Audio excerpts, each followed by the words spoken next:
Hello traders, it is Tuesday, halfway through the trading day, July 30th.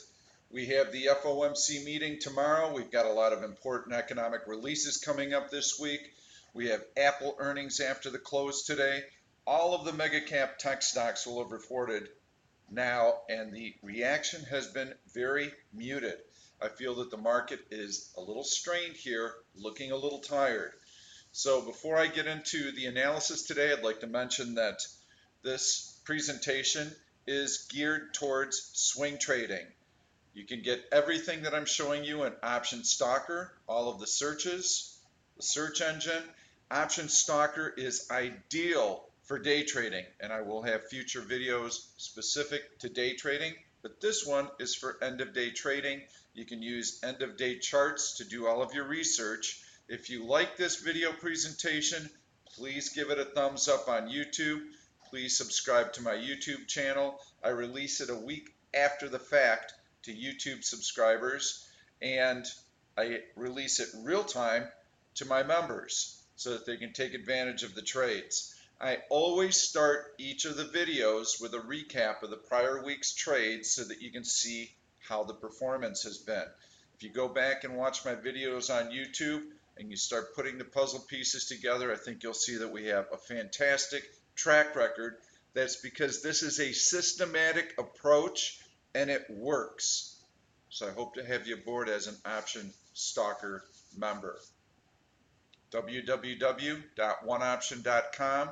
Click the green button, take the 1 week trial. It'll cost you a whopping $1. And you'll have access to Option Chat, which is where we use all the search results and traders share their findings. Let's take a look at the market. Market first, market first, market first. You can see that in the course of the last week, the market's done a whole lot of nothing.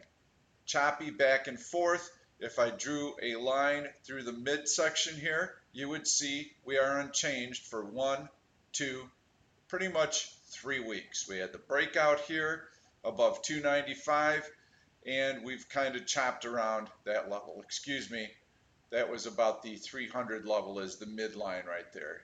295 I consider to be a decent support level right in here, and if that's breached, I would go short. Now we've got the FOMC meeting tomorrow. Everyone's looking for a quarter-point rate cut. It's going to happen. 100% priced into the market. But the fly in the ointment is that the market is addicted to easy money. Everyone is already looking for another quarter-point rate cut in September. I don't think we're going to get one. Domestic economic releases have been very strong. Unemployment rate is still at historic lows. There's no reason for the Fed to cut when you have the market flirting with an all-time high, and when earnings season has been so robust. Earnings have been good, but at a forward PE of 17, stocks are trading at the upper end of their valuation range. So fantastic news is priced into the market. The problem is that earnings season is front end loaded. That means the first 2-3 weeks of earnings season, all of the strongest companies report earnings. Short sellers and profit takers wait for all of that to pass because they know that there's a lot of optimism that builds up and that typically the market rallies in the first 2-3 weeks of earnings season. But now that Apple will have announced, even if Apple's number is good, you'll start to see the selling pressure build week after week. We've got all the politicians in DC in recess. Market gets a little bit leery when no one's minding the shop, and you have a potential negative event in the FOMC tomorrow. Yes, you get the quarter-point rate cut, but they're not going to signal a September rate cut. I don't think the market's going to like that. So today, even with the market near all-time highs, we're going to take a look at some bearish plays today. And we're going to try and find them using one of the searches. Very easy to do. The caveat for us getting short is going to be a breakdown below this 299 support level. Right there you can see the open of this bar is 299. That tends to bisect everything here. So 299 is the magic number. Please make note of that because we don't get short unless the SPY closes below 299. Let's take a look at our prior picks. RHI, we had a big breakout. I said you want to buy it midway through this green bar. We don't want to chase anything in this market. So the next day the stock sold off. There was no reason to get long here. Now, if the stock were able to bounce and get up above that halfway point around the $62 level, sure, let's buy it there. And actually, I think our buy level, because this big green bar here is probably a little bit higher, but in any event, it's going to fill in this gap right here, and then it will bounce, and then it may be an attractive candidate. So no trade there. SC, we also wanted to buy halfway up this big green bar. No opportunity to do so. It is starting to pull back now, but that would be our entry point. If it's continuing to cascade lower, let it come all the way back down to this breakout. That would be a much better point to buy at because then your stop is very tight at that breakout. So nothing going here, which in my last video, I mentioned to everyone I would not be trading this sideways market. Upside risk is smaller than the downside reward. Excuse me, flip that. The upside reward is smaller than the downside risk. So there's no reason to take a position when the market's just chopping around. Snap did well for a couple days afterwards, but you had to take profit very quickly. And you can see how now the stock is starting to retrace. This would probably be a nice entry point right on the open here, and you stop out if it closes below that. But that is the breakout. So there's no position there. Switch, pretty much right where the video came out. Not much going on there. XON rallied up the next day, pulled back. Yes, we could have bought it at that halfway point, but with this kind of momentum and a bearish engulfing pattern, why would you catch a falling knife? You would not want to buy there. But now, look, we're creeping back up to that level. So you would buy here, and you would stop out right at that horizontal support line. Was resistance, now it's support. Now it's support now that we're above it. So this is where you want to get in right around that, let's call it $8.10 level. But these are picks from the prior week. You can see there really wasn't much. We didn't get into most of the trades, and the market had zero momentum. We may not get filled on any of the picks that I show you today because the market could march higher after the FOMC statement. Completely possible. I feel there's some decent downside right now, so I want to be ready with some picks. I'm going to click on custom search. We're going to go through. We're going to look for decent option liquidity, so I'll mark that off. And we'll use a threshold of 3 on the low side, and sky's the limit on the upside. We're also going to be looking for earnings previous. So I want to find stocks that announced last week. So I'm going to click the beginning date for this search, and you can see that the 22nd would work, and today is the 30th, so we want to mark that off on the 29th, and let's just see which stocks reported. Aha, we got quite a few. So we got lots to pick from. We're going to be looking for stocks that posted earnings and had a negative reaction, so we already have some downward momentum built in. It's much easier if I take this screen and push it off to the side and just start clicking through these symbols, but I want to use another filter. So I could take a look right now. The S&P is down 9 points today. If I were looking for stocks that were relatively strong, I would click stock above prior day high. And when the S&P is down 9 points, if I've got a stock that's above the prior day high, it's probably pretty dang strong on a bearish day. Let's just take a peek. Okay, so we got 4. I'm going to click through these very quickly, see if we can find a bullish stock. Flex, looks good. I like it. We've got continued momentum higher. We've got resistance right up in here. I'm going to put a GTC alert line for myself. If it got above this, I would say you want to be in that stock. If it's been able to rally and continue to add to the gains, then I would like it. PHM, resistance up here. There's the earnings reaction, negative. Now it's starting to claw back. It may fill that gap. Not the kind of stock I'm looking for. Tesla, same thing. Drop after earnings, starting to grind back, may fill this gap in. Short-term day trade, absolutely fine. This is nice. UPS, up. Breaks through horizontal resistance, boom, boom, boom, up on a down market day. Let's zoom out. Yes, this looks good. Let's go back to a normal view and add some moving averages, see where we're at.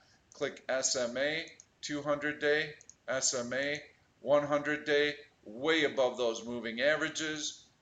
I'm going to drop my GTC alert line here just to give you a visual reference point. This, folks, is our stop out point right here. I like UPS. I think you can buy it now.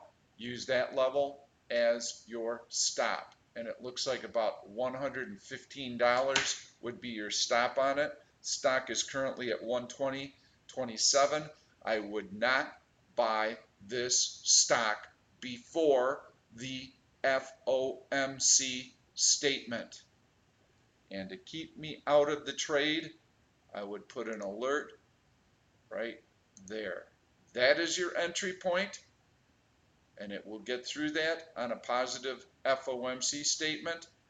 That is your stop out point, and for longs you would also use a contingency SPY 390, 299 or lower. Closing below that, you would want to stop out of long positions. UPS is a very nice long position. So there's two stocks just like that. Probably took me 1 minute it would have taken me to find these stocks. But we're not interested in that. We want some bearish picks. So now the market's down today. If I click this stock below prior day low, we're probably going to get a lot of results. Not too bad, okay? Some of these may be very, very good picks for us. If I wanted to, I could also put like a relative weakness, and let me see here, strength versus SPY. I'm going to click the red box, which would mean that it's weak relative to the SPY. I'm going to click off of this just for right now to see what comes up. So you've got a little bit bigger sampling if we do this. So let's take a look at these, and then we'll use the other condition.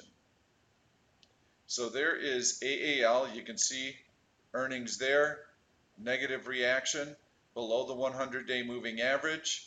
Not bad.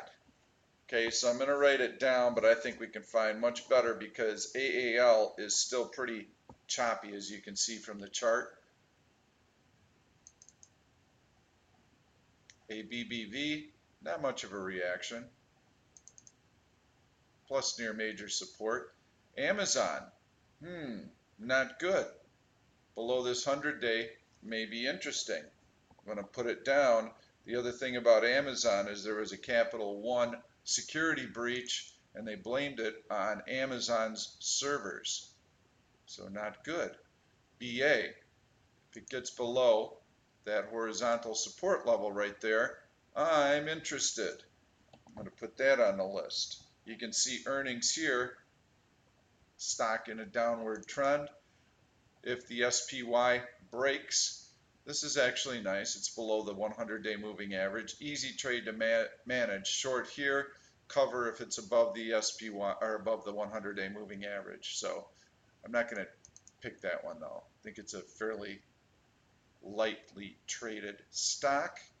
We have earnings there, not much of a reaction. So we don't care. It's a muted reaction. Now I could draw a horizontal line here and say stock below that horizontal support line, we want to short it, but I'm looking for something that's weak. The market did not like the number. That's what I'm looking for, like this. There's your earnings. Boom. Stock down and below the 100-day moving average. That signals weakness. Long-term uptrend here. Breached that as well. Multiple reasons not to like this stock or to like it on a short basis. That was Ford. Facebook. Not a bad earnings reaction, drifting a little lower. Nothing over the top that would make me want to short it. Nothing there, and then nothing there, near long-term support.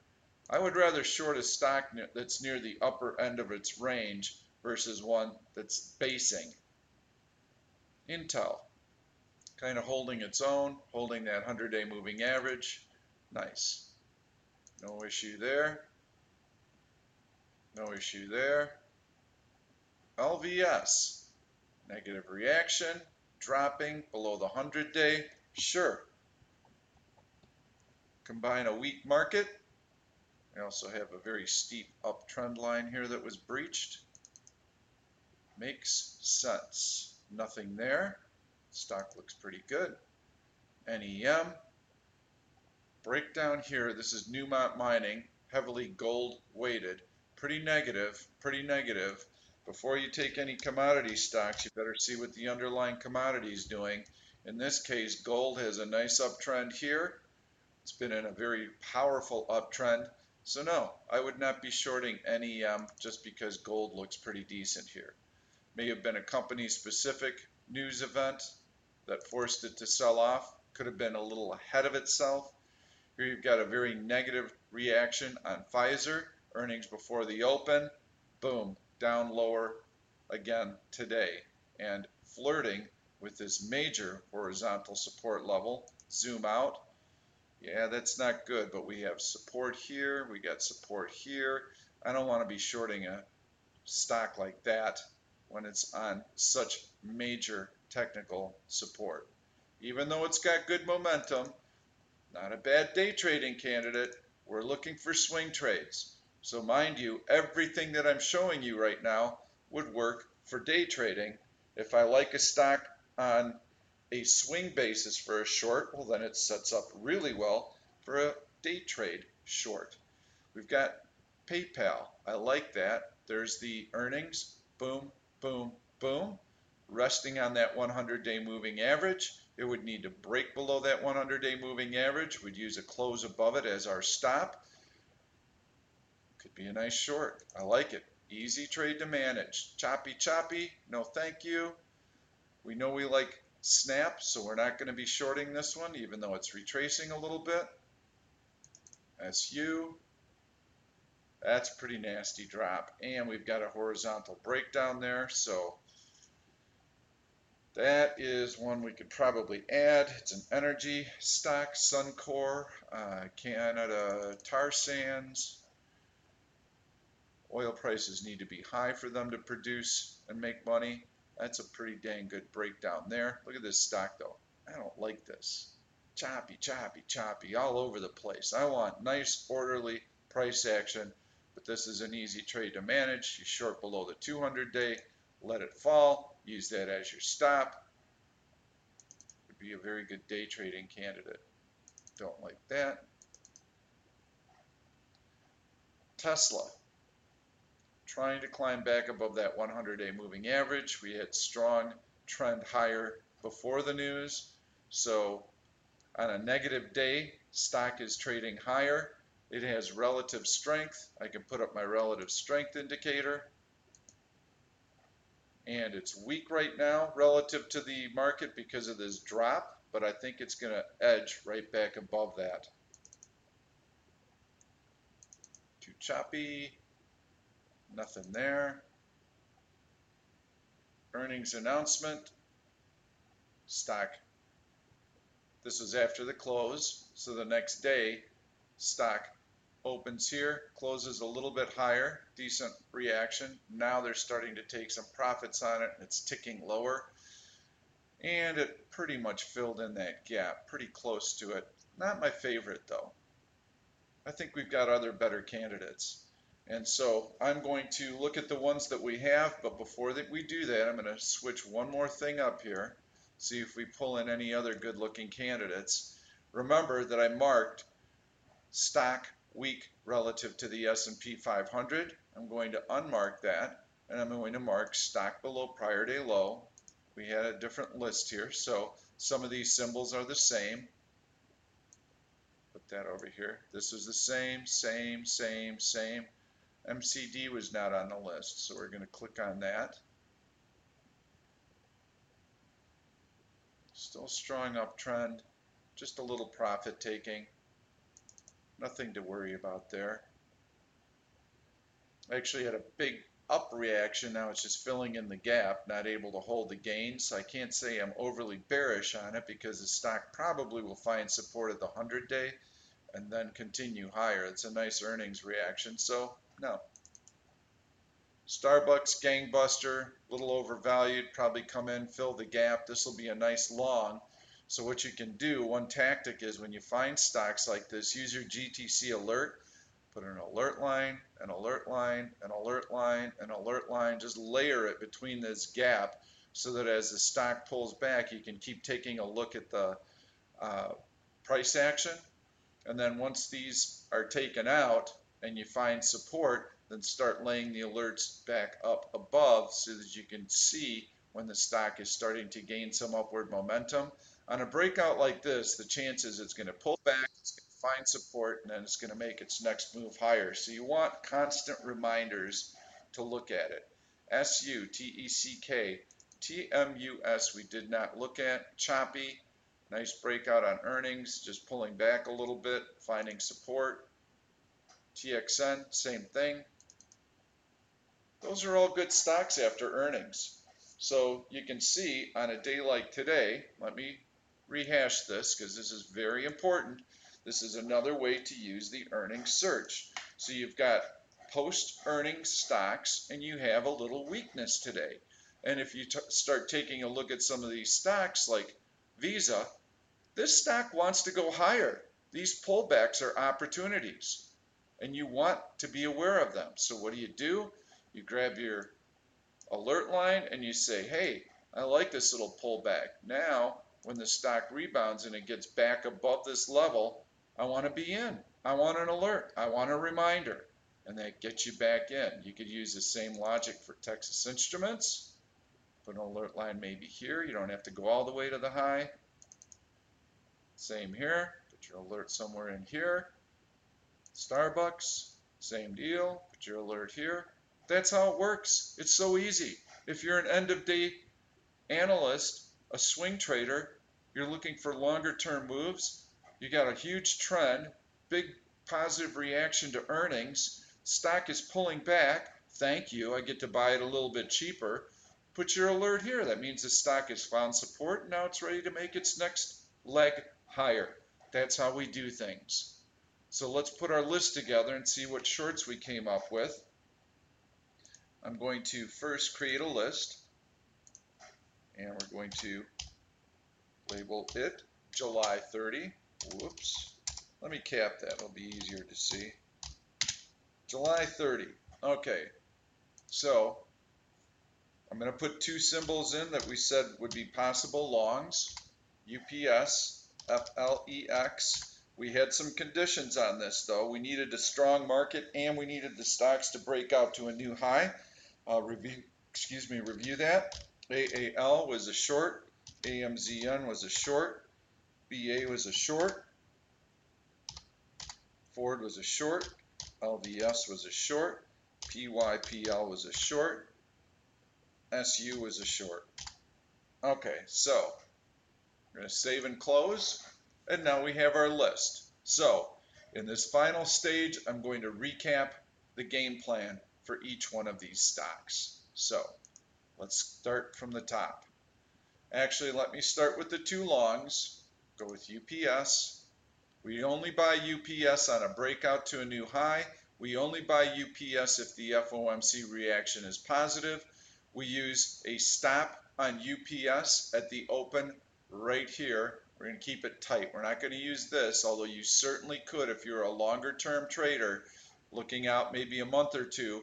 Definitely use the breakout as your support level. If you're a shorter term trader, you want to see the momentum continue, you want to see market strength continue, then you would use this 117 level right in here as your stop on a closing basis. Has to break out, have to have a strong market, have to have a good reaction to the FOMC. SPY has to stay above 299 on a closing basis. You get all those criteria, you have a nice long. Flex was the other one, similar situation.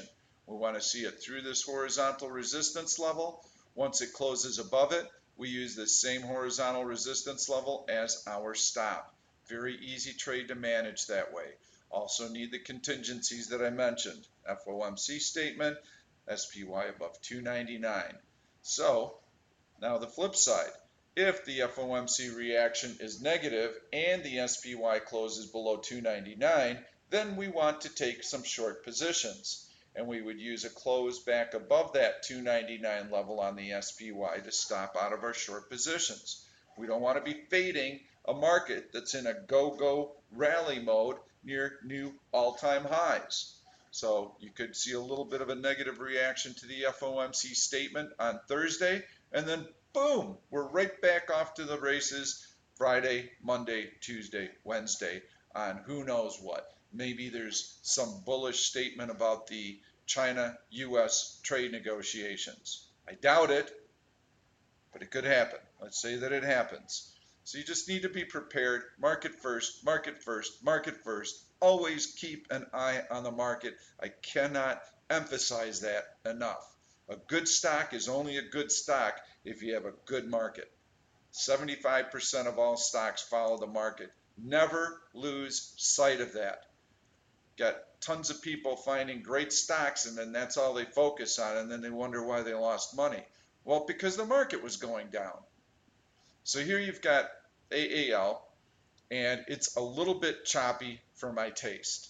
I think it might be a decent short in here, but we would need to use perhaps a lower stop level like this horizontal support here. If you enter it on a weak FOMC statement, I would use 3120 as your stop on a closing basis. We don't need to wait for it to get all the way up here. You've got lots of nice downside down to this horizontal support level. So got relative weakness here. Looks like a good short. I'm going to remove it from the list because it's not a strong short. I want to find a really good short. So I'm going to right click on it and remove symbol. And I just removed the wrong symbol, which was Amazon. Sorry about that. Amazon will be the next one that we take a look at.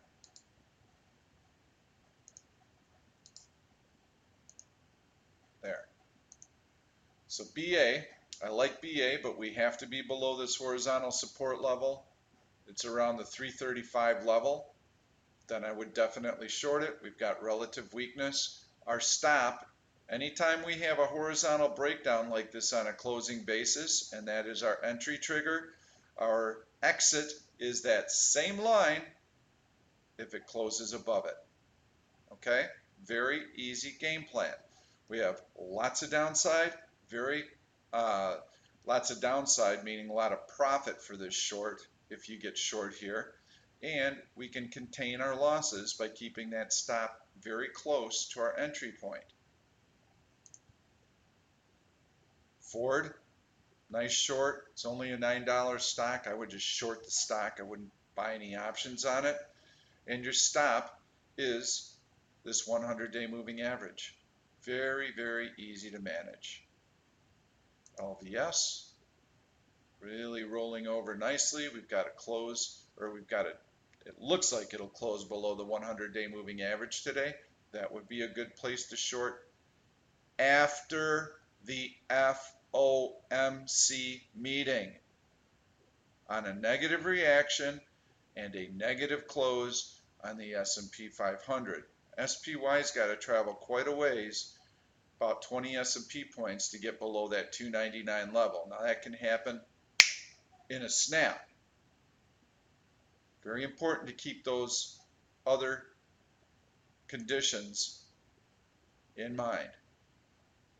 Close below the 100-day moving average, we will short PayPal, and a close above it is our stop. SU is a commodity play, really dependent on the price of oil. This is your natural stop out level at the $20 price range right here. And you can short this, use that $20 as a stop. I'm not crazy about commodity stocks. They tend to have a mind of their own. They tend not to move so much with the market. They tend to move based on the price of oil. So I'm going to remove this from the list, but I think it's a good short. I want to focus on stocks that I think really have some nice potential for us. Amazon. You get the rally in Amazon. You have a horizontal support level right here. Used to be resistance. Now it's support because the stock is above it. Earnings announcement. This is what I call a failed breakout. It's very powerful on the backside here because anyone who bought here is now wondering, uh-oh, I'm going to lose money. This stock keeps ticking lower. I might need to sell. As they sell on the backside here, it feeds on itself. So we've got negative relative strength and good volume on this decline. We need a close below the 100-day moving average to enter the trade, plus the FOMC and the 299 level. Short Amazon. If Amazon gets back above that level and closes above the 100-day moving average, you want to stop the trade out. Without all of the dialogue and all the instructions and reiterating the exact game plan, folks, this would take me about 5 minutes to find these stocks. Not long at all. And I have barely even scratched the surface of all the different searches that you can conduct using the custom search in Option Stalker. And not only can we look for post-earnings plays, we can look for pre-earnings plays. And we can look for stocks that have a tendency to rally into earnings because I have all of that data. We can look at stocks that announced earnings overnight. All I have to do there is click post earnings, click the option liquidity, raise it to my desired level if I'm an option trader. Let's click above prior day's high. What a powerful, powerful search. S&P down 10 points today. Show me a stock that released earnings after the close yesterday or before the earnings this morning, has great option liquidity, and is trading above yesterday's high. We'll talk about cutting to the quick. Here's my hit list. This is what I want to trade from the long side if the market bounces today. And Merck was one that I really liked. I love this little breakout right in here. Procter & Gamble I traded right out of the gate this morning in the chat room. I showed this one, bought it right here, took a really nice profit early in the morning. Beautiful, beautiful horizontal breakout. Took me 2 seconds to find this stock. If you're a swing trader, if you're an active trader, there's so many tools. I encourage you to take the 1-week trial. It'll cost you $1 for Option Stalker. You'll also have access to the chat room, so you'll watch us find these stocks and trade these stocks. When I record my next video a week from now, we're going to take a look at some winners. It'll either be UPS and Flex, or if there's a negative reaction to the FOMC, and that's my suspicion, it's going to be the bearish stocks that I highlighted. Follow the game plan I outlined for you. Thanks so much for watching. Please give this video a thumbs up. Please subscribe to my YouTube channel, and I look forward to having you as a customer. Thank you.